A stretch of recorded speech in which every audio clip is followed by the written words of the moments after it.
Welcome to Fearless with Jason Whitlock. I am Jason Whitlock, your host. Thank you so much for joining me and us today. Fantastic show planned for you today. We're going to pick back up a little bit from where we left off yesterday as it relates to some Bad Bunny conversation. I was on TMZ with Harvey Levin and I think Charles. I don't know Charles's last name. But we'll pick up there with that conversation. We won't spend a lot of time on that conversation, but I do just want to pick back up, and I'm not quite done with that topic. And then midway through the show, or in about 20, 30 minutes, we'll transition into some other sports topics with Steve Kim and TJ Moe. We'll talk about Tyreek Hill's injury. Last night looks like a career-ending injury. We'll talk about that. Aaron Glenn, the Jets coach, should we already be concerned? They're 0-4. I've got some thoughts on Ben Johnson, the Bears coach, halftime interview that went viral. He and Aditi Kinkawala. I'm so proud of myself. I'm pleased with myself. You know, I hate the word pride. Aditi Kinkawala is the sideline reporter that had an interesting exchange with Ben Johnson that I think everyone has reacted to poorly, and I'll explain. Rex Ryan has had some interesting things to say about Shedeur Sanders and his work ethic. We'll talk about that. Mary Kay Cabot, who covers the Cleveland Browns and Shedeur Sanders' football team, is predicting Joe Flacco may get benched this week as early as today, if not on Wednesday. A.J. Brown is upset with the Eagles' offense, and it's making me think that A.J. Brown, Jalen Hurts is going to be Donovan McNabb, Terrell Owens 2.0. Black quarterbacks. Remember, half the league, half the NFL, 16 starting black quarterbacks. Black quarterbacks have combined for a 21-39-1 record so far. Did I get that right? 21-39-1. Hadley, fact check me if I'm wrong on that. We'll discuss that. And Paul Finebaum, you guys know the ESPN broadcaster, the radio voice of Southern sports, says he may enter politics. He may leave ESPN and enter politics. Charlie Kirk has inspired him that much. So a lot to talk about with Steve and TJ. We'll do some Harmony today as well. You don't want to miss my conversation on the Harmony channel about Don Lemon and Joy Reid. They've had some very interesting things to say. So stay tuned for all that and more. If you're listening over Apple, I need you to hit that 5-star review right now. It's the least you can do for me in the show. I really, really need you to do that right now. And before I get rolling here with our conversation, I want to thank Relief Factor for making this even possible today. Thank you, Relief Factor. Christopher is a cabinet maker. Years of hard work took a toll on his elbows, and even simple joys became hard. Then he found Relief Factor. He told us, it helped me so much I can even enjoy bowling again, along with the other fun things I love. Christopher is just like me and everybody else that I know that has taken Relief Factor. I've been more active. I think today will be my 4th straight day of doing a minimum of 45 minutes on my Stairmaster. That's at a minimum, and I'm going to crush it again today because I feel awesome. And so when the show's over, I'm going to go home, get back on my Stairmaster, kill it for an hour. I got a dinner appointment at 5 o'clock. I'll be hungry and ready for that because I get to be more active because of Relief Factor. They got a 3-week quick start program that's just $19.95. 3-week quick start is very important for this 100% drug-free daily supplement that fights inflammation. It's just $19.95, just $20. Visit relieffactor.com or call 1-800-4-RELIEF. That's 1-800-4-RELIEF. All right, let me get into my conversation yesterday with Harvey Levin and TMZ because they're all shook up over there at TMZ. And I'm using the word all shook up intentionally because clearly I have shaken Harvey Levin. Is that Harvey Levin? That looks younger than Harvey Levin. But anyway, maybe it's the Elvis hair, but they're all shook up. Elvis Presley, and I want to start by, I got into a little dispute with Harvey about Bad Bunny and me saying, look, his music's demonic, and Harvey started going off. Man, you sound like my parents. You sound like people from a previous generation. They were saying this about Elvis Presley. I want to start there with sock number 2. Here's Harvey Levin. When I was 7 years old, they said this about Elvis Presley. What you are saying is exactly what what other parents said about Elvis, that he was the devil, that he was going to corrupt kids. They said it about the Beatles and the Rolling Stones. This is an old story. It is, and you know what? Your parents may have been right about Elvis. I was not an Elvis. I wasn't around when Elvis was really popular. Look, I love the Isley Brothers. I love Jodeci. I love a lot of older music, older R&B music, but this rap thing is clearly demonic. Jason, hold on a second. Wait a second. I used to be a huge rap fan. Jason, we just celebrated the 50th anniversary of hip hop, and you're sitting here saying that you still believe that all rap music is by definition demonic? Is that really the hill you're going to die on? No, I said commercial rap music that promotes drug use, sexual degeneracy, violence. You know that other genres of music, as you put it, promote that, including country. I'm well aware that other forms of music, look, you can go back to Twisted Sister and We're Not Gonna Take It Anymore and go watch that video, and they dress up I'll name you 50 country stars. I'll name you 50 country stars that talk about stuff like this. So this is a little tactic that they love to use. They might as well have said, what about Brett Favre? Instead, they said, what about Elvis? And they want us to play dumb. And many people love to play dumb, particularly because rap music, that's black culture. And you can't criticize black culture or you're racist. And we've decided that profanity, sexual deviancy, and violence and drug dealing, it's all promoted in rap music. That's black culture. They've decided that. And you can't criticize it because you know what? Elvis Presley, 60 years ago, they said the same thing. And you just got to turn your brain off and pretend like Elvis Presley music, when you listen to it now, and it's still available, you got to pretend like he was calling everybody bitches and hoes and talking about shooting up everybody and talking about raping people and talking about N-word this and N-word that. You have to go off into La La Land. Elvis Presley shook his hips in a way that I think made Ed Sullivan and some TV people uncomfortable. But his music, his lyrics were, spicy, I guess, for the 1950s, but people that were defending his lyrics at that time, they didn't feel like Elvis. No one felt like Elvis was flirting with demonic energy, with what he was promoting. I'm all shook up. I'm all shook up. Yeah, that's not the same as, and get ready for the beepers, but I just want to tell you, I just want to be crystal clear, and I know you already know. But, NWA had a song, bitches ain't shit but hoes and tricks. Lick on these nuts and suck mine.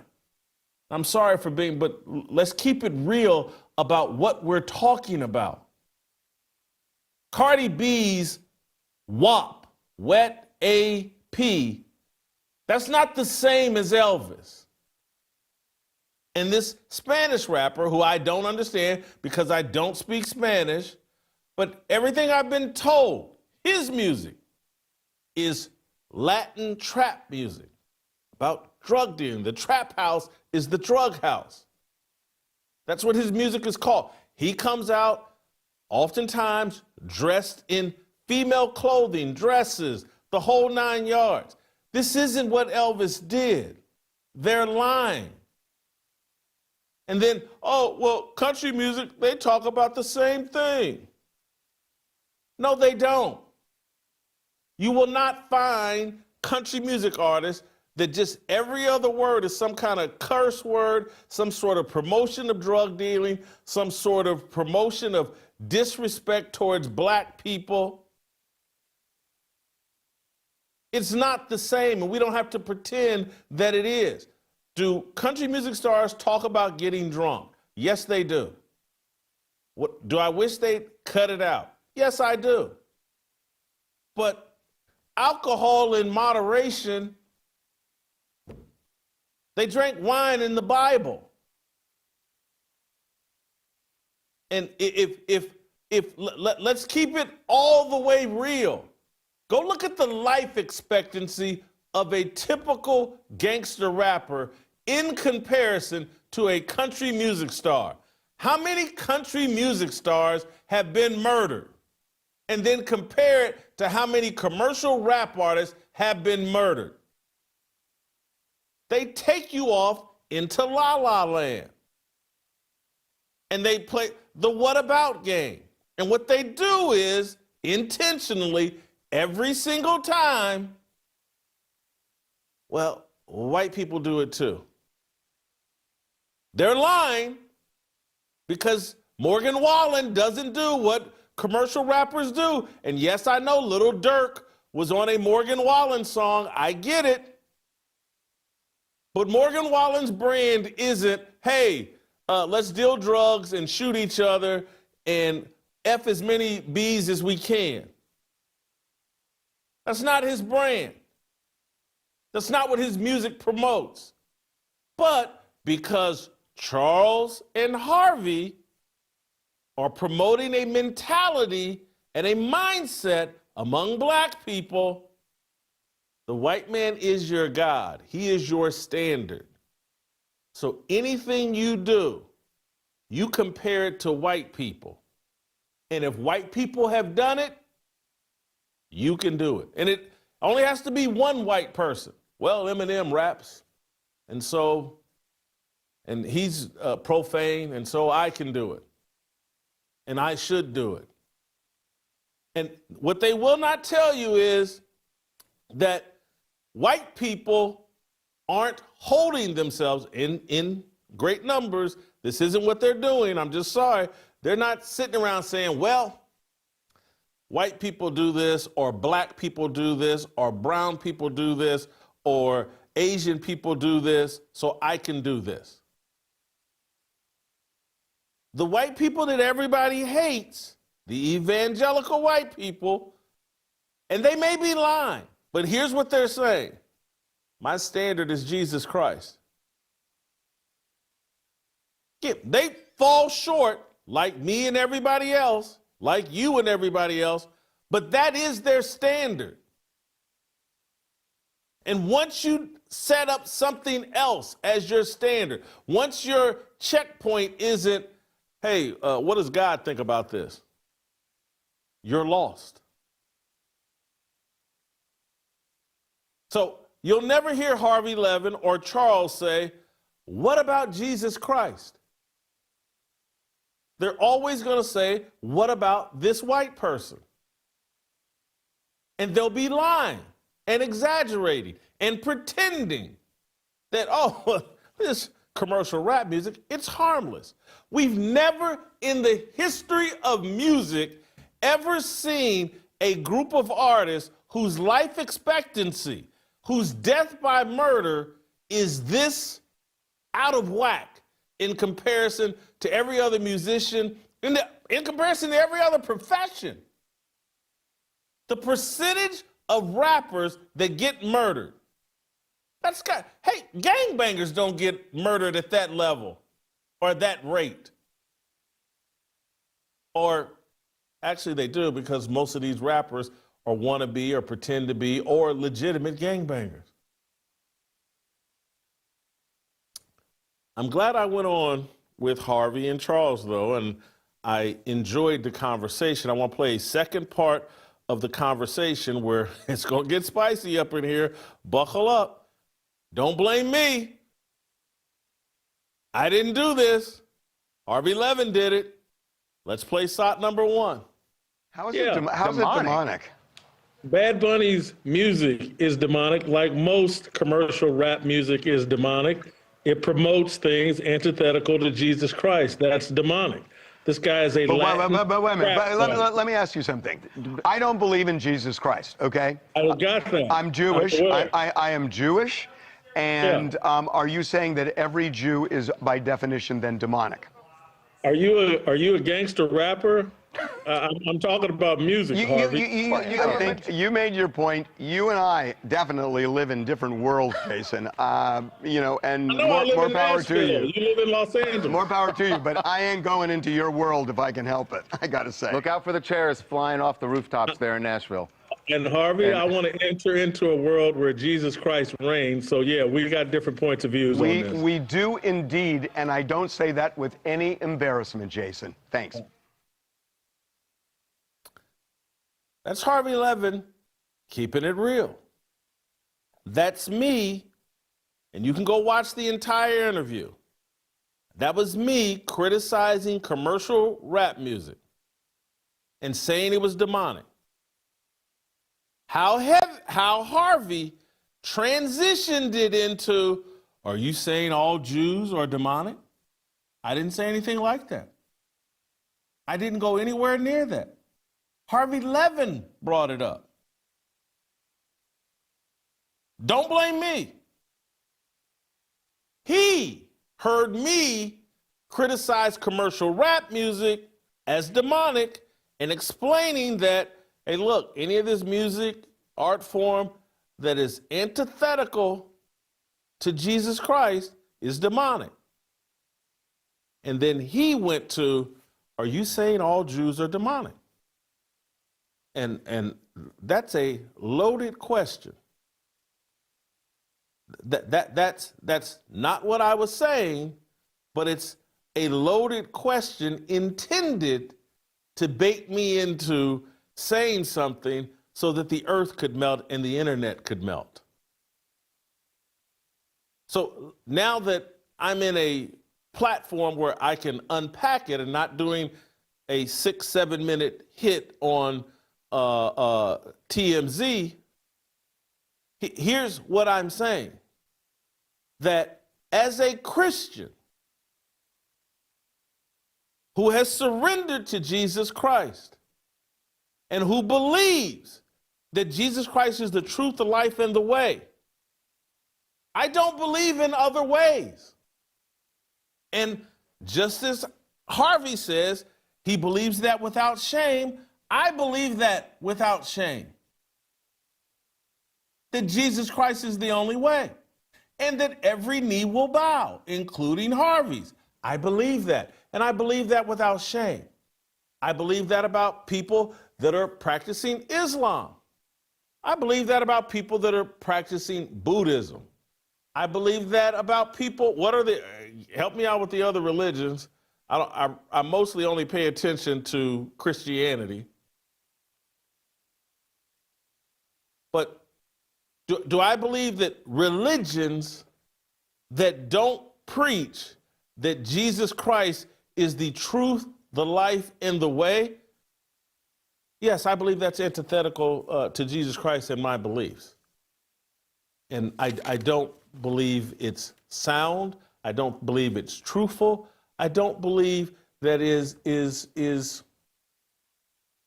I don't believe it's healthy. And Harvey Levin has every right in America and in this world to practice whatever religion he wants to practice. And I'm not going to browbeat him and say, oh boy, you're the worst person in the world, because I used to believe a lot of stupid things. And it took some time for me to reconcile with the truth in the authority and the sovereignty of Jesus Christ. But Harvey, I guess what Harvey said, he doesn't want to live in my world. And I explained to him that my world, Jesus reigns sovereign and supreme. He's the unquestioned leader in my world. And he said he doesn't want to live in that world. I respect that. I don't want to live in his world where Jesus doesn't reign as sovereign. I hope he can respect that. And I hope that I'm not considered anti-Semitic because I have my beliefs that I want to live in a world where Jesus reigns supreme. Because if that makes me anti-Semitic, and Harvey Levin can say, hey, I don't want to live anywhere near Jason Whitlock's world, does that make him anti-Christian? And does that make him unemployable and a drag of society, and everybody has to keep their distance from him? And as I was questioned over social media last night, this morning, why would you go on and engage with Harvey Levin? Because Harvey Levin is a sinner in need of a savior just like me. Because Harvey Levin treats me in a respectful manner, and I treat him in a respectful manner. That's what I really enjoyed about that conversation. We were respectful and transparent with each other. And we need more of those conversations, not less. Not people run off into corners, not willing to engage and discuss things. Harvey's made it real clear he doesn't want to live in my world. But there's no reason why we shouldn't be able to have discussions when our paths cross, when topics are appropriate for us to discuss. He wants to defend Bad Bunny. I want to criticize Bad Bunny. Let's have that conversation.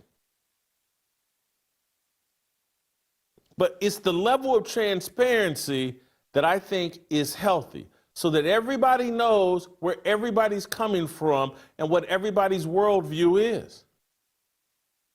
Harvey Levin doesn't want to live in my world. Harvey Levin thinks Bad Bunny and this demonic music is defensible, and it's no different than Elvis Presley. I completely disagree with him. I want to make one final point about any and all that.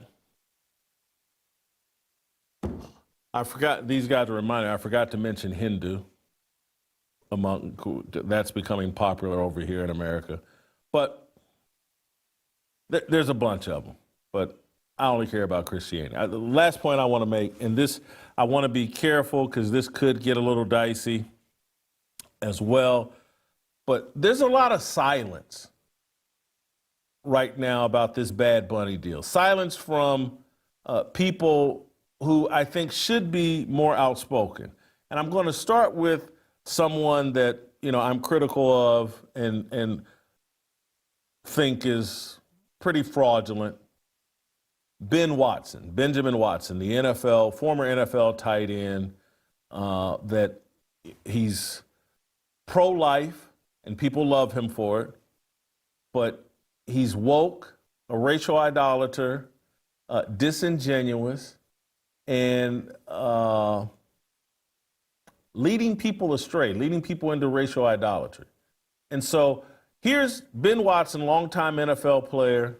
His brand is connected to the NFL. He's outspoken on a lot of NFL race-related issues. He's outspoken on a lot of race-related issues. Just last week, he came out with his long X post calling Charlie Kirk a racist and saying that, you know, Charlie Kirk, you know, he took all the talking points the left have been using. Ta-Nehisi Coates just unpacked them, that Charlie Kirk was a hate mongerer. And I'm like, Ben Watson got a lot to say about Charlie Kirk and has virtually nothing to say about a demonic, homosexual, transgender, drag queen, gangster rapper performing at the Super Bowl. he's virtually got nothing to say. Or he's actually claim. I just don't know anything about Bad Bunny. How could I? I'm too old. So I can't comment on that. Let me share his tweet. The one thing he has said so far. Dang, I know I'm getting old. I have no idea who this is. I'm sure Mr. Bunny is excellent and will bring millions of viewers. Just realizing that I'm extremely out of touch on the entertainment front. Gotta lock in. So this is what Ben posted, I think, yesterday, 9:10 a.m., sometime yesterday. The Bad Bunny deal came out Sunday mid-evening, early evening, Sunday, that he was the Super Bowl host. And so Ben, between the announcement and early morning yesterday, how could I know anything about Bad Bunny? I don't have access to the internet. It's not easy for me to discern what this Bad Bunny's about. I can't find dozens, if not hundreds of pictures of this guy dressed in drag. I don't know anything about Bad Bunny. I'm just too old. This has been getting out in front. I don't have to comment on this. I'm not going to comment on this. Yes, I have long opinions on Charlie Kirk because he's very important and he said some really racist things. But this drag queen that they're going to put out there at Super Bowl halftime, I just don't know anything about it. So I'm going to be quiet and not say anything. This is, I can't, I just can't do this. He's not alone. There are others that I'm going to be careful. I want to show some grace here and be careful, but I'm going to mention, and I'm going to mention this I want to lather this in as much love as I possibly can, and I'm going to, because I have a lot of respect for this person. But I just want the position that money puts us in, the position that popularity puts us in, the position of wanting to be associated financially with the NFL, what it puts us in. And I'm telling you, I love and respect this person, and I'm not trying to start unnecessary drama. I'm just not, but I just got to keep it real. I would think this would be a topic, and let me make sure I double check here to make sure I'm not about to do something that's inaccurate. So I'm sorry that I'm just double checking here because who knows what's happened since this morning. And I don't want to blow this relationship. I don't want to, but, you know, this person reached out to me in private and asked me to quit cursing. And I took that advice and have really, really toned down and changed and it's not just because of him, it was just the right argument to make. That, Jason, cut out the cursing. It's a bad look. You're claiming Christ. And so I've done that to the best of my ability, and I can do even better. Today I cursed, but I did it out of, to me, just journalistic clarity, not out of any sort of just wanting to curse and defile God in that way. I was just trying to keep it real. But you guys know I don't curse. So this topic, as it relates to Bad Bunny, I would like to see Tony Dungy step out here and criticize the NFL.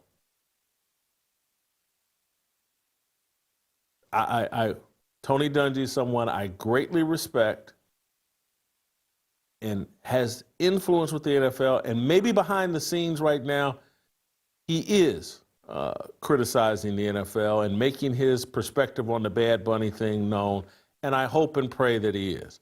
Some of you will ask, hey, Jason, why aren't you reaching out to Tony Dungy privately? You guys are friends, you have his phone number, you can certainly DM him over Twitter, and I'm not because, just quite honestly, Tony has backed up a little bit from me in terms of communication.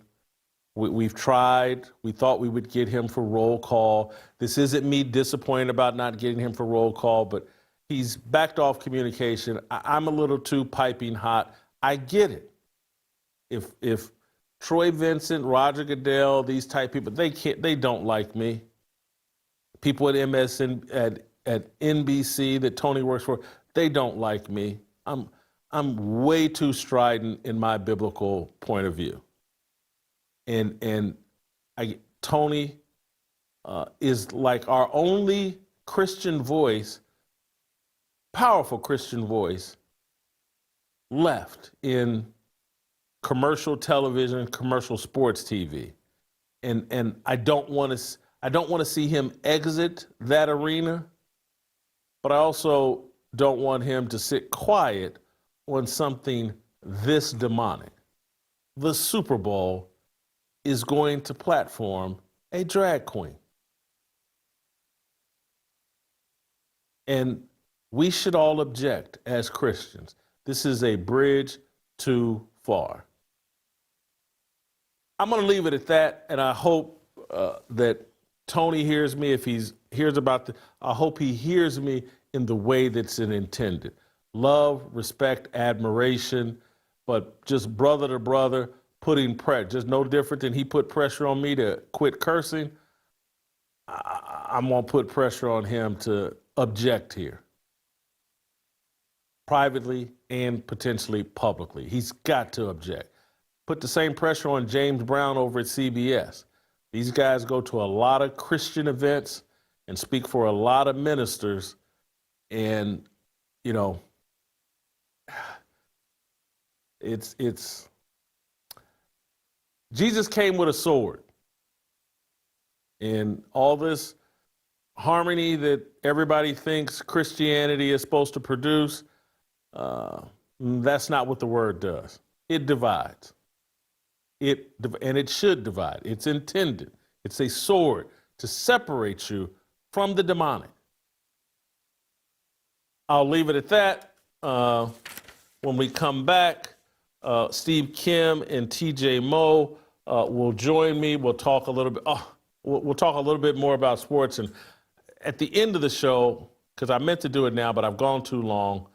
I've gone too long. Let me go to break, and we'll come back with Steve Kim and TJ Moe.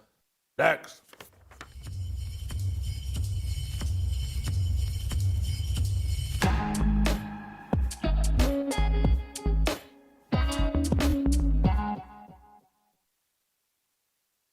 You see anything with Travis Hunter? Are you ready to go where Coach JB's going, that he's a bust? No, I'm not going to go for a bust yet. We've only seen a handful of games. It's way too early for that. I will say that something that some people brought up, I loved it. I loved his story. I'm somebody who played multiple sports in high school. When I played baseball, I wanted to be a pitcher and a hitter. I'm a huge fan of Shohei Ohtani. Like, I like seeing athletes be athletes. But we are talking about the greatest level of football in the world, and it's never been done before for anybody to do it full time really in the past 50 years. So granted, I knew it was going to be a huge challenge. I thought he was up for it. Like, the guy cardiovascularly is insane. Like, he can run up and down the field all day long. Mentally, I think that's probably where he's struggling to get a grasp of both sides. But I think most importantly, I think it's the physicality of the game. As the NFL turns, starring quarterbacks Patrick Mahomes, Aaron Rodgers, Josh Allen, Lamar Jackson, with special appearances from Commissioner Roger Goodell and coaches Andy Reid, Mike Tomlin, and the Harbaughs. Brought to you by the global elites. All right, welcome back. Steve Kim, TJ Moe. Steve, we'll start with you. Your thoughts on the NFL going with Bad Bunny for the Super Bowl halftime entertainment. Okay, this is what we need to do. What's old is new and what's new is old. And Jason, you and I have talked about it. We've discussed it and we enjoyed it. And there's an irony to this. There needs to be an intrepid network that does their own alternate halftime broadcasts. Fox did this in 1991. Now, here's the irony, and I don't know if this would fly with you yet or anymore. They did Men on Football. Remember? And those two guys were alternate lifestyles, and they made a funny joke about the Packers and Oilers. They took a center snap, not from shotgun. It was hilarious. And that actually spurred the NFL on to say, wait a minute, we can't do Up With People anymore. We got to bring in Michael Jackson, and that came in the 92 season at the Rose Bowl.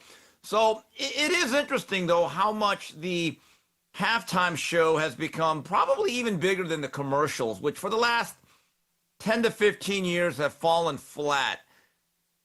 I was at Coach JB's Super Bowl party for the last couple of Super Bowls, and it's interesting how much of a hold it has on people and how important it is. Me personally, I just ignore it. For me, it's a time to go to the restroom. Honestly, it really is. But I don't know what to say, because the reality is this, Jason, you're not going to like to hear this. People will not boycott the NFL, and they certainly will not boycott the Super Bowl. Yeah, I'm not going to boycott the NFL, and I'm not going to promote boycotting the NFL. It's part of, if I hadn't gone so long, it was part of what I wanted to say in the A block, was that I'm not going to surrender ground here. I've been given a unique gift and understanding of sports and understanding the history of sports, and it's my way, unique way of unpacking my biblical perspective through the lens of sports. I'm not running away from that. But as it relates to the Super Bowl, and as it relates to halftime of the Super Bowl, you could not pay me to watch this year's Super Bowl. There's no amount of money. I don't care if the Chiefs and the Ball State Cardinals qualified for the Super Bowl. I would not watch. You couldn't kill me. I would take death than watch Bad Bunny at halftime. And I say that in all seriousness. And so, but running away from sports and this gift that was given to me, I'm not doing that. But go ahead. So on the last day of September, you are clearly stating you are planting the flag. You are not watching the Super Bowl at all. If Jeff George is signed as quarterback of one of the Super Bowl teams, I will have to hear about it. I will not watch. I will not listen.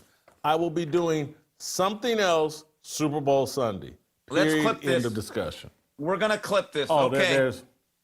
Okay. Yeah. He'll probably be hanging out with me because I you're- would never watch that garbage. He will be hanging out with me, and there will be a lot of us, Steve. I've heard about it from a ton of people. I promise you there will be a lot of people not interested in the Super Bowl this year. And I'll be honest with you guys. I'm actually thrilled about Bad Bunny being the halftime show. They have to go far enough at some point to finally get people to say enough is enough. And they've been coming up, they've been going into popular culture. You have Kendrick Lamar, you have sort of the throwback with Dr. Dre and Snoop and Eminem and those guys. And even though it's all absolute demonic garbage, all of it, at least there was some nostalgia for like before rap took over and destroyed everybody's brain. You can't say that for Kendrick Lamar. That was as demonic and awful as any halftime show could have possibly been last year, and Jason did an entire show unpacking why that is. This is a step beyond that. I'm thrilled about it because they have to keep going for the guys. They are not far away from having a group of witches just doing satanic worship rituals at halftime. They're not far away. This is the NFL and where they are today. That's how far they think they're invincible, and they're not. And it will be demonstrated at some point, and I hope it starts this year, that they are not bulletproof. And I'm thrilled. You have to get pushed. Christians have been asleep. Christians are the sleeping giant in America, and at some point they will wake up. I think the Charlie Kirk assassination began that, and the continued corruption of America. When it gets far enough, Christians will wake up, and this is where it goes. Steve, I want to move on, put a pin in that conversation, talk some more sports. Before I do that, I want to remind you all that PrizePicks is a sponsor for this segment of Fearless.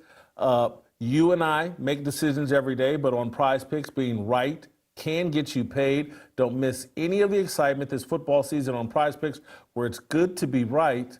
Let's go into some NFL picks for this weekend. Tyler Warren, more than 54.5 receiving yards versus the Las Vegas Raiders. PrizePicks is the only app that offers stacks, meaning you can pick the same player up to 3 times in the same lineup. Want to pick more on Josh Allen's pass yards, rush yards, and touchdowns? Now you can pick them all in the same lineup, only on PrizePicks. PrizePicks offers injury reboots. If one of your players leaves the game in the first half and doesn't return, PrizePicks won't count it as a loss on PrizePicks. How you play is up to you. If you want flexibility, choose Flex Play, where you can get paid even if one of your picks misses. And if you want the biggest payouts, go for the power play. No matter your play, PrizePicks is a great way to put your takes to the test. Download the PrizePicks app today. Use the promo code FEARLESS to get $50 in lineups. After you play your first $5 lineup, that's code FEARLESS to get $50 in lineups. After you play your first $5 lineup, PrizePicks. It's good to be right. All right, let's circle back to TJ and Steve Kim. Steve, Tyreek Hill last night looks like a career-ending dislocation of the knee. We can talk a little bit about what it does to the Dolphins. Remember his career, but over/under on when you think Tyreek Hill will be broke.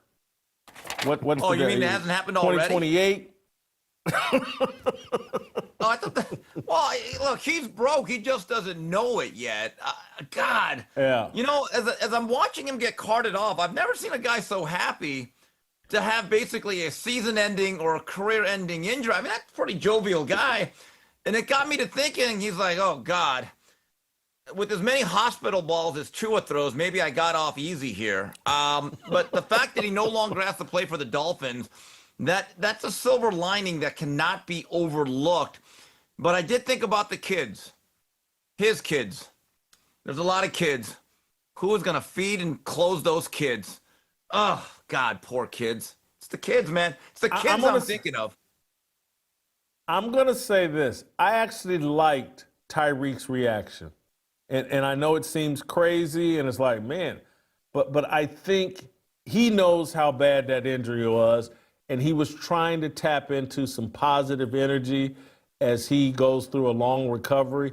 That's a dangerous injury that he had. It can damage nerves, the whole nine. TJ, your thoughts on Tyreek Hill's injury? Well, Steve, to your point about the kids, I mean, if you allegedly, I'm going to lead with allegedly here, if you believe some of the reports, the kids are much healthier if Tyreek Hill is not around, okay? Ooh. And so that is some of the accusations that he has had.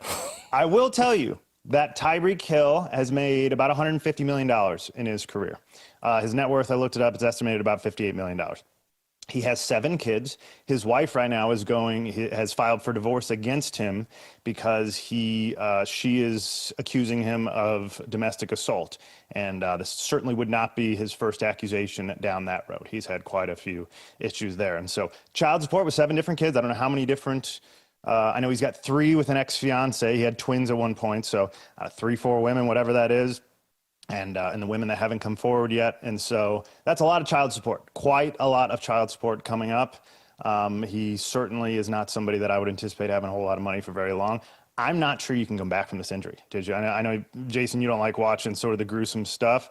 His leg was hanging off of his knee. There was, for a guy that his entire, he's not big, strong, tall, go up and get the ball type. His whole game is speed. I'm not sure he ever comes back and plays another down in the NFL. Certainly not at an effective level. Yeah, no, I think his football career is over. I think everybody understands that. And I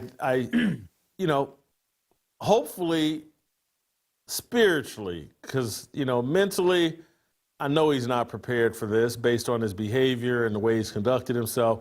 But I saw a glimpse yesterday of just him trying to tap into some kind of joy and positive mentality going through that. It gives me some hope that maybe something spiritual will get him through this.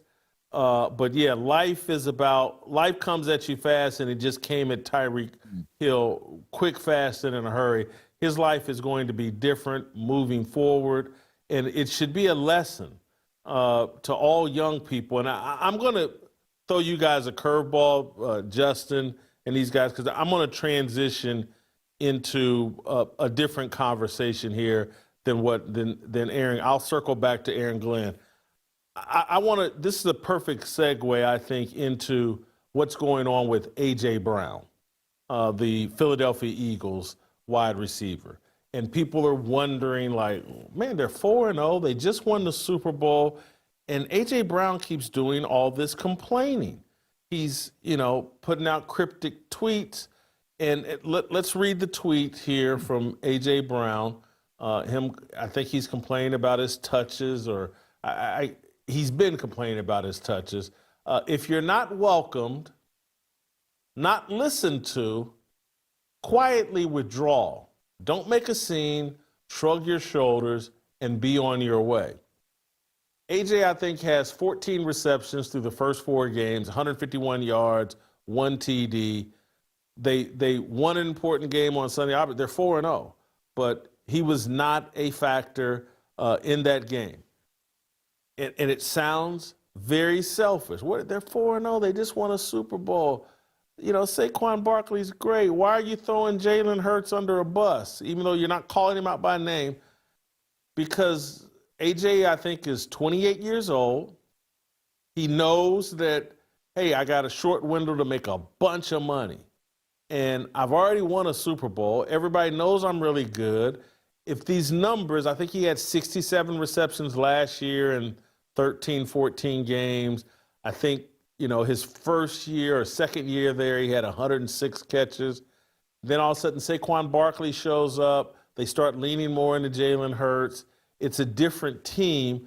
And he's sitting there doing the math saying, hey, man, my contract, I can potentially next offseason, be up for a new contract, and my numbers are going to be terrible, and I'm not going to make near the money that I could if I were in a passing offense. And looking at what just happened to Tyreek Hill, I get why A.J. Brown is concerned. Steve, you got any sympathy for A.J. Brown? I do, because I think in general he's been a good soldier. He's been a very productive player, and he wants to contribute. Here's another factor besides the money, because he's been paid well, and he came into the league young, got a second contract relatively young. Maybe he wants to be a Hall of Famer. Maybe he's one of those players that actually cares about getting a yellow jacket. And with the numbers he's putting up now, he's thinking, well, wait a minute. Now you're hurting my chance at immortality. But, Jason, wide receivers want to be involved. They do. They just don't want to be the seventh blocker downfield. I'm sorry. The wide receivers that are very talented, like A.J. Brown, who's put up stats before, don't want to be a guy that's like, good job, A.J., way to sacrifice your game. He's willing to do his part, but I get it. If you are a caliber player that he is, you want to be utilized. Not only do you want to win, but Jason, I think at that level, you want to win while also contributing. I think those things can go together. TJ, you're the former wide receiver in the bunch. What sympathy for AJ? Well, look, I've sympathy for a really good player who's not getting the ball. Sure. Like, do I think he could be an effective player anywhere he goes? And has he been, instrumental in them winning the Super Bowl? Yes. Do I think this is the right way to handle it? Obviously not. I mean, show me a wide receiver that has mouthed off publicly over dumb stuff, passive aggressive social media stuff. Nobody even knows what you're just pretending that, I'm just posting this. Like, if you went and talked to him about it, I'm not sure he would even address it. This is textbook passive aggressive behavior. Show me a receiver that has demonstrated this behavior that has led to success on their team. Now, I know A.J. Brown complained a little bit last year, but it wasn't this far. Did T.O. complain and then suddenly everything went right? Or did he get voted off the island and have to go to the next place? Because that's what happened every time. Chad Johnson didn't have a whole lot of success when he wasn't getting the ball with the Bengals. Like, who are these guys that have come out, complained all about it, particularly on winning teams, defending Super Bowl champs, 4-0. People think, many people think Jalen Hurts is a top 5 quarterback. And They have the best running back in the league. So you're going to have a run game. You have a quarterback that's more than capable of running.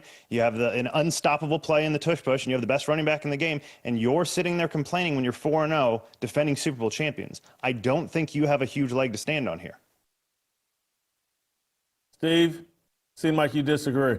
Well, I look, what TJ said is correct. I just think it would be funny if the next book that A.J. Brown was reading on the sideline, I remember reading it after his rookie year, Keyshawn Johnson, and the title of the book is just Throw Me the Damn Ball. That would be an unbelievable statement. Or if Terrell Owens wrote a book, just whip that one out during an interlude. Now, that would be nothing passive-aggressive about that. But to be fair, T.O. was once labeled, I think by Skip Bayless, one of his better monikers, Team Obliterator. I don't think AJ is quite at the level of Team Obliterator just yet, to be fair. He's inching. He's inching. No, and I love the Keyshawn Johnson. I like the Keyshawn deal and throw me the damn ball because there's another receiver. Did Keyshawn, was he on the Super Bowl team with the Tampa Bay Buccaneers? Not much of a factor, but on the team. Yes, 2002. But he was a good player, team. by the way. Yeah, and now that you bring up Keyshawn, that's because I'm like, A.J. Brown not in the Hall of Fame, but you're right.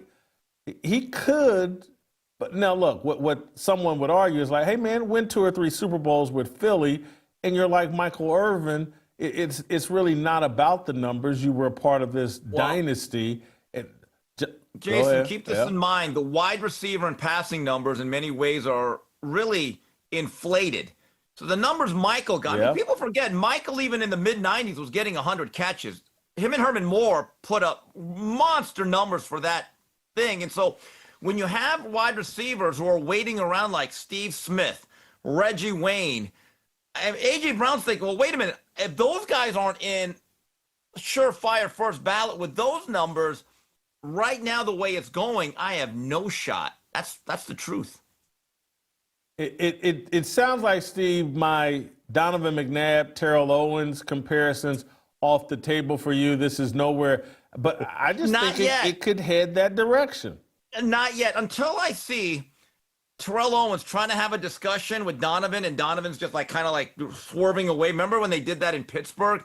We're not at that level yet. And I think A.J. Brown has enough self-awareness to know right now Jalen Hurts, he's untouchable. He's got some immunity given the fact the guy wins. He says all the right things. Now, if A.J. Brown makes a public scene on the sideline during a game, yes, now he's entering T.O. territory. I will admit that. Well, I believe in this guy's talent. I think he's got some of the strongest hands, strongest upper body at the wide receiver position, can make every tough catch. And he is an important player, but this is going to get delicate and dicey for Jalen Hurts. And he's another guy. Jalen Hurts gets a lot of credit for the way he handles himself. And I know there's a debate. Is he top 5? Is he top 10? But, you know, he's also getting paid a lot of money. Yeah. And A.J. Brown is sitting over there saying, I'm more valuable than my quarterback, who's a hindrance to me. And he's making far more money than me. And everybody loves to say they don't pocket watch, they don't count other guys' money. There's more counting of other guys' money in the NFL and the NBA and Major League Baseball than any place on the planet. They do it all the time. TJ, final thought if you have one real quick. Well, look, if he wants to make a Hall of Fame case, it's actually not Philly that is the place he's going to be able to do it. He's at best the 3rd best player on his own offense right now. Jalen Hurts would put people ahead of AJ and certainly Saquon Barkley. Okay. And so you're not getting the credit. You're not going to. You're going to keep winning Super Bowls. The quarterback gets the credit. If your name's not Trent Dilfer, your quarterback is going to get the credit. He's a black quarterback, so he's going to get a lot of credit. He's going to get extra credit for being black. Okay. And then you have Saquon Barkley, the best running back in the league, and who's jumping over people backwards. So A.J. Brown is an afterthought. And if you don't get the attention, even if you have the stats, you see that is problematic. Look at Torrey Holt. Torrey Holt's a great example. Torrey Holt was arguably a top 2 receiver for a decade, from 2000 to 2010. He is in a logjam, and they will not put him in. Why? Because Marshall Faulk and Kurt Warner and Orlando Pace and Isaac Bruce were all on that same team. And guess what? A Hall of Fame resume hadn't gotten Torrey Holt very far. Yeah. That's interesting. Hey, I'm going to put a pin in this. I want to thank one more sponsor and get to a couple more topics. You guys, BlueChew is the original brand offering chewable tablets for better sex. These erection-enhancing tablets help men achieve stronger, harder, and longer-lasting erections for sexual activities. It's not just about getting hard, it's about staying hard. BlueChew is built for both. Guys, be ready when she needs it and get your first month of BlueChew for free. Great sex is just a few clicks away. Sign up at BlueChew.com, consult with one of their licensed medical providers, and once you're approved, you'll receive your prescription within days. BlueChew tablets are made in the United States and prepared and shipped directly to your door. The best part, it's all done online. That means no visits to the doctor's office, no awkward conversations, and no waiting in line at the pharmacy. This is just about performance. When you lay it down with BlueChew, you're not just making memories, you're shifting paradigms. Elevate your bedroom game and become a case study in evolution. Discover your options at BlueChew.com, and we've got a special deal for our listeners. As always, your first month of BlueChew is free. Just use promo code FEARLESS at checkout and pay $5 for shipping. That's it. Join BlueChew's global mission to make better sex the dominant drive of modern society. Head to BlueChew.com for details and safety info. Huge thanks to BlueChew for sponsoring this show and today's revolution. All right, I'm not going to circle back to Aaron Glenn because I think it's premature to talk about him. I am going to move to Ben Johnson and his interview, sideline interview, halftime interview with Aditi Kinkawala. I'm so pleased with myself. I did a lot of studying so I could pronounce her name. Let's watch this interview at halftime, and then we'll react. Your offense has struggled to take advantage of those takeaways. Yeah. Okay, so what did you tell them to get things going? That it wasn't our brand of football. We're capable of a lot more, and so we're hitting the reset button here at halftime, and we're going to come back and establish our identity here in the second half. So you need to change what you're doing. I don't know. You think so? We're going to be just fine. Thank you. All right, Ben Johnson, all business. The little intimidation, How do you really feel? menacing stare. I got no problem with this. I got a problem with all the people whining and crying about it. She's not really in the wrong. She's just trying to do her job. She's been given a bad job. She knows nothing about football. She's there as a DEI hire. And you know, she's got the Indian name and the Indian heritage, and that's bonus DEI. And coaches have to put up with these interviews from men and women at halftime. But sitting there talking to a woman when your team just got its butt beat in the first half and you're fired up as a head coach, I just went in there and gave them what for and got my team fired up. And you got to come out and someone's asking you a question and it sounds like you need to change what you're doing. And what she meant was, do you need to change what you're doing? But he heard you need to change what you're doing. I got no problem with Ben Johnson, and I feel like this woman, like a lot of sideline reporters, are put into a system that's intended to put them in a bad spot, and that's what happened here. Steve? Yeah, first of all, you know, people could say that was kind of rude. You know what, folks? If you had to coach Caleb Williams every day, what type of mood would you be in? That's all I got to say. The other thing was I thought the interaction was fine. And the way she said that last thing, I think she was kind of saying, so I think she phrased it. Maybe she would have added a word like, do you? You're right, Jason. But here's the question that I have for those who are now so critical of Ben Johnson. Are you nearly critical, or were you nearly critical ever of Greg Popovich? And let me just say how it's different. The NBA has 82 games. They don't even care about 60 of them. In fact, Greg Popovich would flat out rest guys because he told you these games do not matter to me. So why is he being stressed out? Every game in the National Football League basically counts because it's 17. So I would argue that the level of intensity for a coach in every game is much greater than it is in the NBA.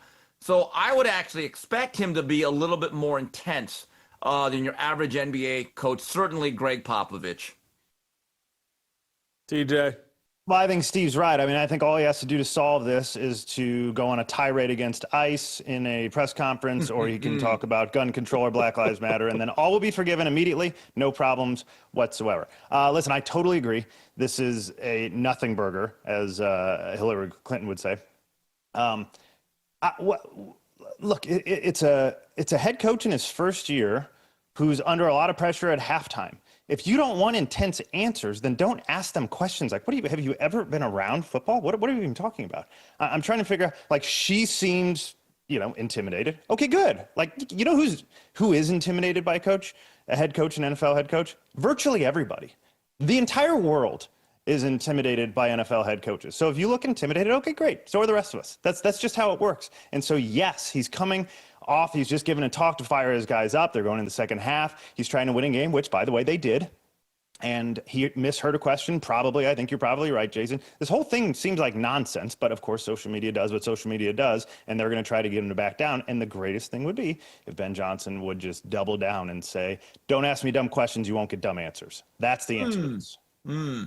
I'll give him credit, and we won't play it, but he did not really back down. He wasn't super aggressive with his follow-up. He just basically said, hey, I think I heard it different than what was intended, but he didn't back down. And the other thing is, he was 1,000% right with his analysis. Hey, this isn't our brand of football, and we're going to be just fine. We'll come out. And that's what his team did. And I saw it last night with Aaron Glenn. Aaron Glenn tried to give a similar answer, I think, headed into the locker room, not leaving the locker room at halftime. He's wrong. His team didn't come, they were actually playing Jets brand of football, and they played some more in the second half. but he tried to mimic what Ben Johnson did, and it seems like they both kind of have that Dan Campbell type attitude, and it's refreshing to me. Well, Jason, Dan Campbell's actually pretty good at this. He knows how to play the game, but could you imagine back 35, 40 years ago, if you had to put Mike Ditka in that spot, that would have been television gold. Here's a couple things about Ben Johnson that I've learned, okay? Number one, it's a stressful job. Have you seen the pictures from when he got hired at the press conference to last month? He looks like a guy in the 7th year of his presidency. He has aged. I mean, it's a stressful job. And the more I read about Ben Johnson, the more I research it, and the more he coaches hard. I'm just telling you, he's one of these guys that'll actually scream and yell and has demands. He's not a player's coach. It may look like it, but it reminds me of that old saying from Shelley Finkel, a noted boxing manager who was an absolute monster in the negotiating room, and he was cunning. He once said about himself, I might seem milquetoast, but I'm not. That's Ben Johnson. Jason, I'm trying to figure out, and look, you're in the media, so maybe you've got a different opinion on this. Why do people think we're entitled to these interviews anyway? You get nothing out of them. There's only ever negative things. When have you ever gotten any nugget of gold coming from a head coach, running from the sideline, running from the locker room to the sideline in the 20 seconds that you have? You have generally some unqualified person who doesn't know anything about football asking dumb questions, the coaches say nothing, and then you move on to the sideline. The only outcome is negative. The expectation has nothing to do with serving the audience, serving football fans. When you hear me talk about pay fans respect, the entire system that they built has nothing to do with sports fans. And it's all about what she's there for is the guilt trip that men have been put on. You've been unfair to women. They would be starting NFL quarterbacks if there wasn't so much sexism in the 17 and 1800s. And so therefore, out of debt, out of reparations, we're going to create a job, a purposeless job, sideline reporter. And we're going to let you dress up and hold a microphone and stop coaches and players in and out of the locker room to ask a question. And we're going to pay you $300,000, $400,000, $500,000 a year as reparations because we prevented you from being the starting running back of the Chicago Bears, and so you get to be sideline reporter. It's reparations is what reparations reporter is what they should call them. The job is pointless. It's TV networks in the NFL. Hey, I feel bad about what we did to women. Instead of having the balls to say, man, these women owe us a debt. We done died in wars. We done sacrificed. Our life expectancies 9-10 years shorter than theirs.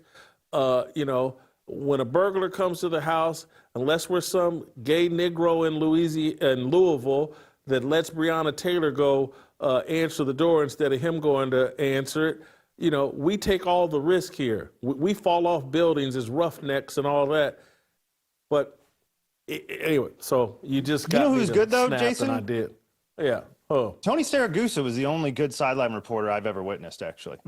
Tony was good, and he was fun. And like the whole reason to go down to the sideline is he would make you laugh. He had something in common with the players, the coaches that he was talking to, and you could half get something out of that. I think generally we should do away with the job altogether. I think it offers absolutely nothing. It's not helping the fans. You're not paying any fans the respect. You're actually wasting my time by having us go over and talk to a head coach who's going to tell you absolutely nothing and is generally pretty frustrated.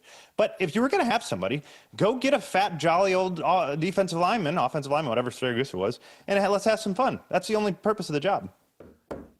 Just have AI go over and stand in front of a coach and in the first half, you only ran for 20 yards. In the second half, you ran for 40. What changed? That's Lisa Salter's what changed question is the standard question for all sideline reporters. You did this in the third quarter, but you did this in the fourth quarter. What changed? Anyway, I gotta keep it moving here. I'll get myself in more trouble.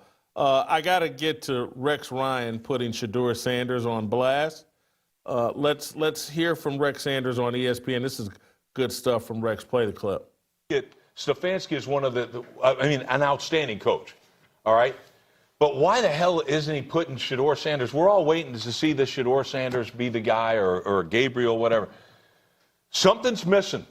Something's missing with this kid. This kid talks. He runs his mouth like I could be a starting quarterback with his arms crossed like this. Get your ass in the front row and study and do all that. If I know, the whole league knows.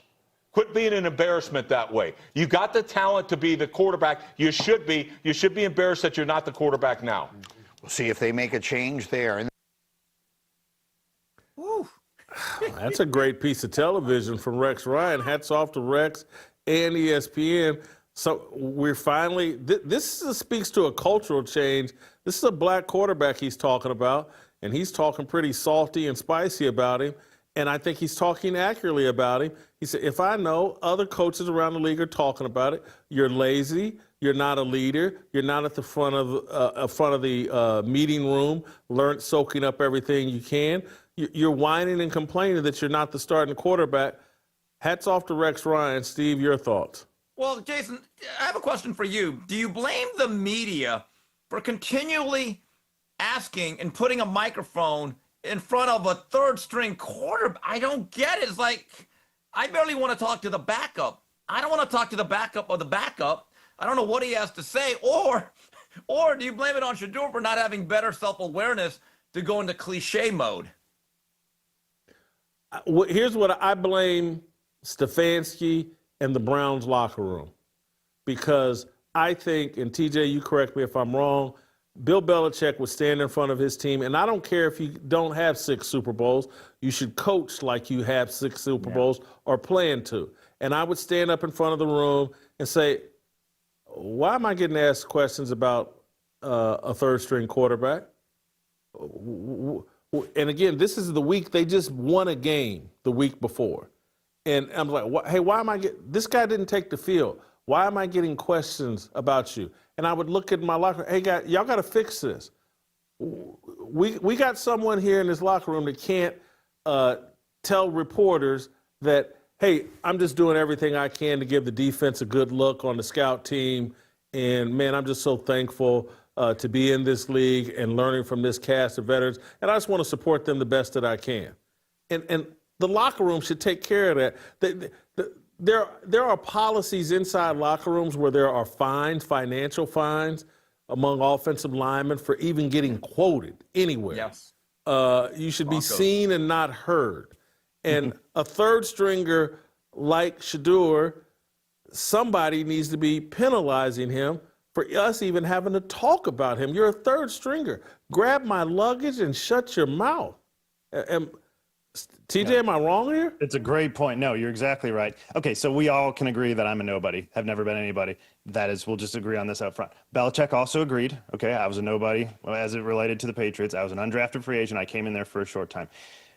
They had media stuff for rookies, and one of the people in the media asked me, hey, you played quarterback in high school. You know, do you think the Patriots, what do you think they may have been thinking, you know, when they drafted you, that, you know, you could find some open slots, maybe be on the same page as Tom a little more because you kind of know what the quarterback's thinking.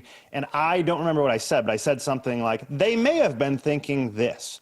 And Belichick, in front of the whole team, of which, again, I'm a nobody, so he's just making an example out of me, destroyed me and said, hey, TJ Moe, how about you don't ever suggest that you have the slightest idea about what the Patriots might be thinking. You speak for you. That is it. Okay, and this is why Rob Gronkowski all the time sounded like a complete idiot in front of the media, because he would sit in there and try to repeat whatever Belichick told him to say in the meetings. And so he would say something like, Gronk could cover 2 football. Okay, Belichick actually went over what your answers had to be and talked about what you can say, what you can't say, and who should even be speaking to the media. Because that is another thing. Why are we making him available, right? It's like, what? You don't have to talk to the media all the time. You say, hey, third string quarterback's not available today. He's not talking.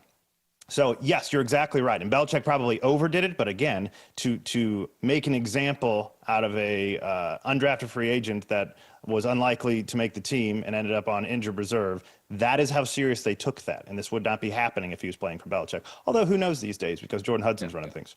TJ, to your point, Brandon Merriweather, when he was a rookie, one of my guys from the U, actually gave a bunch of cliched compliments to an opposing player. It was just garden variety stuff. And at the next meeting, Belichick said, who the f are you to say anything about anybody? You're a rookie. And TJ, this was a first-round draft choice that started every game on that 2017. So he had that standard for everybody. But on the flip side, Shedeur Sanders, that statement he gave overall, that's about as bad as his father's clock management. Really, it's just like, do you have any self-awareness? Good grief. I do understand where the questions are coming from. It's from ESPN to anybody on YouTube, including me and TJ and Steve. We understand that there's clicks and traction in Shedeur Sanders. And so rather than dealing with reality, that Dillon Gabriel is the backup quarterback, and he's the next man up, and they may be getting to the next man up this week. Instead of asking about Dillon Gabriel, because everybody knows, well, the click and traction's in Shedeur, and so we want Shedeur Sanders out there playing, because that's great content and clicks and traction for us. And this is how the media has changed. It's not about reality. It's not about the truth. It's about what will get us clicks and tractions. And so let's pretend like Shedeur is the next man up and Dillon Gabriel is irrelevant. It's sad, but that's where the media is at right now. Finally, and this is a good segue into this, is, and I don't even know where this conversation will go or end up, but I just want to point it out. We've heard a lot of discussion about black quarterbacks this year, and that 16 of them are starting in the National Football League, and it's history. Well, the record for black quarterbacks this year so far through 4 games is 20, 39, and 2. 20, 39, and 2. That's a 344. Is it 344 or 334? 334 winning percentage. That'll get you into Cooperstown. It will mostly get you benched in the National Football League. I want to run through just very quickly the quarterbacks and their records. Jalen Hurts is 4-0. Jordan Love, is he 4-0 or 3-1? 3-1. Well, you just had a tie. No. You got printed out. I'm sorry. Let me go through this again. Justin Fields and Tyrod Taylor 0-4. Dak Prescott's 1-2-1. Lamar Jackson's 1-3. C.J. Stroud 1-3. Cam Ward 0-4. Patrick Mahomes 2-2. Geno Smith 1-3. Jalen Hurts 4-0. Jaden Daniels 1-1. Russell Wilson 0-3. Jordan Love 2-1. 2-1-1. Caleb Williams 2-2. Michael Penix 2-2. Bryce Young 1-3. Spencer Rattler 0-4. Kyler Murray 2-2. What should we make of the .334 winning percentage of black quarterbacks? George Brett would be quite pleased with this season. I'm not sure if Warren Moon would be pleased with .334. Steve, your thoughts? I think that's, I got to check my bubblegum card, but I think that's right around the career average of Tony Gwynn. Couple things. Based on that, I don't expect Anscape to write a big story on this. I think this will be buried. But I think we have to break it up a little bit, though, Jason, because a lot of the games it's going to be black quarterback against black quarterback. So you're going 1-1. So if you really want to go deeper, you got to go when the black quarterbacks play a Matthew Stafford or a Daniel Jones. You kind of have to kind of break it down that way. But to be fair. Hold for 1 second, Steve. Hold for 1 second, Steve. If the black quarterback is facing the black quarterback, that's 1 win and 1 loss. It doesn't change the winning percentage. Yeah, the winning percentage stays the same. Go ahead. All right, so they break even. We thought this through this morning. While you were asleep at 4 a.m. Pacific time, we were on a conference call at 6 a.m. here discussing this. But go ahead. Yeah, but I was also up by 5:15 working out. So let's get that real clear, okay? Because I'm like the Marines. I get more done in the morning than most people get all day, whatever that commercial said. To be fair, we got to break it down to how many of those black quarterbacks, for lack of a better term, are actually franchise quarterbacks, and how many of them are rookies on bad teams like my guy Cam Ward, or guys like Tyrod Taylor who are just and Justin Fields on really bad teams playing out the string. I think we need to have a little bit more context to this, don't we? Don't we? Did I just hear Steve? Did Ryan Clark sneak into this conversation? Did he just jump on the Zoom? Hold on. They are all authentically Well, here's what you black. just said. I want to make that clear. That's what I was going to say. This is what you. Yeah, I was going to say it's like you just went. Well, we got the unapologetically black quarterbacks versus the suburban blacks. quarterbacks. Right, yeah, I get it. Yeah, the suburban blacks. Yeah. Well, there's only one unapologetically black quarterback, and he's 1-3 this year. That's Lamar Jackson. This according to Ryan Clark himself. So the unapologetically black quarterbacks not having their best time this year. Look, we're not leftists, so generally what we would say is, hey, these are all individuals. We should look at them all individually. But if we're playing the leftist game, and the leftists said black quarterbacks are everything and should be celebrated, we can evaluate them by black quarterbacks. It's not a great record. And nobody will talk about this, but I promise you at the end of the year, Jason, when one of them makes a Super Bowl, it will be on every headline telling us that the most important thing for us to do right now is acknowledge black excellence, and we'll throw a parade, and we'll talk all about how black quarterbacks dominate everything, and once we get to 32 starters, we will have accomplished our goal, and now we'll start working on the backups. Then they'll start working on, well, they're already working on the head coaches, general man. Then it'll be team owners. Then it'll be team owners. Gentlemen, I'm not even going to offer up a take on this because I don't know what to make of it as of yet, but we are going to continue to track this throughout the year because the leftists are going to shove it down our face, and if a black quarterback wins the Super Bowl, this is the 8th black quarterback. He just made history because everything a black person does is history. A black person wipes its boo-boo from its butt. Well, they're only the 200 trillionth black person to properly wipe their butt. This is history. So I'll just leave it at that. Thank you guys for sticking with me today. I'm gonna, because I didn't get to my full explanation today about where I started the show, I'm gonna circle back to the topic again tomorrow at some point, just with a fuller, more detailed explanation of why I'm not giving up on sports and why this has nothing to do with fear. This has nothing to do with just excuse making. It's the vision that I've had in my head. And when I left Fox Sports and when I moved to Nashville and what I felt God put on my heart. Jason, you have this unique expertise into sports. You can unpack a biblical worldview through sports. You can explain to people how to disciple men with a biblical worldview through sports.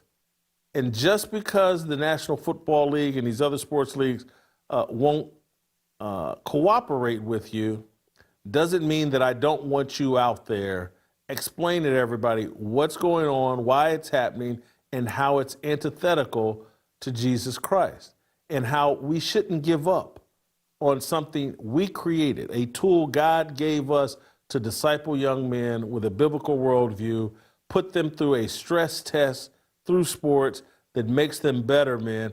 I'm not walking away from that. And the other thing I just want to briefly address that I may go into tomorrow, because I know people have asked me, and I've received a few emails about it. Yesterday I mentioned Royce White, and I mentioned that, you know, I'm this Charlie Kirk thing is shaking me up, and you know, I need to be careful about who I go to war with. And I mentioned Royce White. And so I've unblocked Royce on Twitter. That's as far as I'm going to go at this point, and probably as far as I'm going to go. I don't fully trust Royce White, but I don't want to be at war with Royce White. Transparency is very important to me as it relates to trust. And I'm not saying this to take a dump on Royce. I've unblocked him on social media. Royce texted me this morning.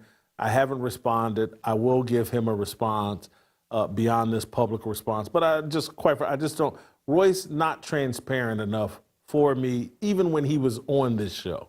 And so part of what was uncomfortable for me was, like, when you know that Royce has a fear of flying, but he comes on the show and acts like he has no fear of flying, it's like, what am I doing here? I needed to call Royce out on that.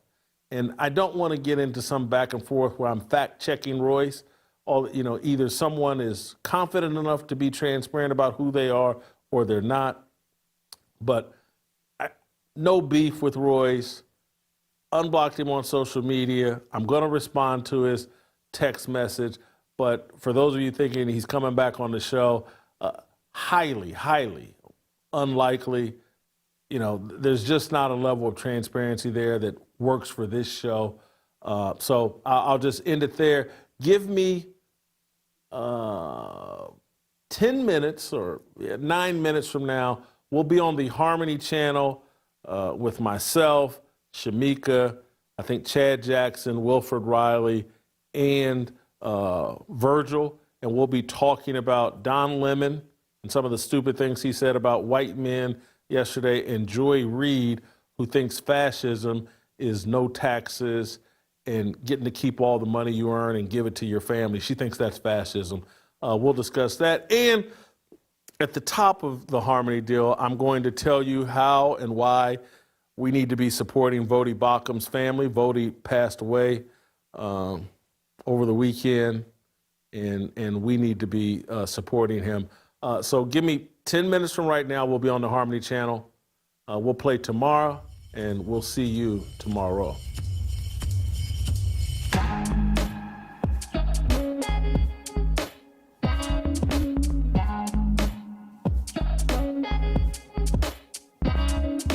Waiting for the countdown, coming off the breakdown, standing in line for freedom. Looking for a breakout, feeling like a standoff, nothing in life like freedom. Came in like a fighter, striking like a ladder, making all these moves for freedom.